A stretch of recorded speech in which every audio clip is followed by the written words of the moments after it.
kay coach. Oh, pag sinabi natin figure 8, 2 balls pa, go coach.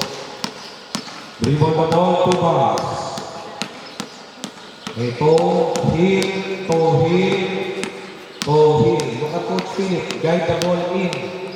Guide the ball in, all the way in. Tapos ready yung kabilang kamay. Commit the ball sa back. Okay, figure 8, 2 balls back. This time. Hit pa rin. So guide the ball between the legs. Okay, ready yung muna. Commit the ball. Right after the between the legs dribble. Tingnan nyo muna. Okay, ilang bounce yung naririnig nyo? Dalawa, diba? 1, 2, 1, 2, 1, 2. Okay, figure 8, 2 bounce front, and figure 8, 2 bounce back. When we say figure 8, 1 bounce front, this time, purugit na naman. Okay, yung coach Philip, purugit na naman. So, dribble the ball between the legs, slide the ball in.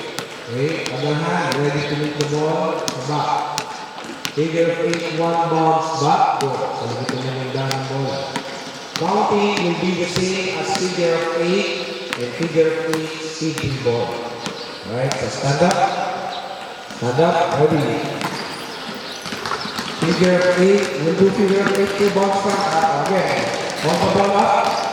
Jab it please. So, jab it please. Again, pag ang triple threat stance, meron pangit tayo. A shot drop. Ready, triple threat start. Figure 8, 2 balls. Front, ready, go. Nice shot. Concentrate. 1, 2, 1, 2. 1, 2, 1, 2. Go.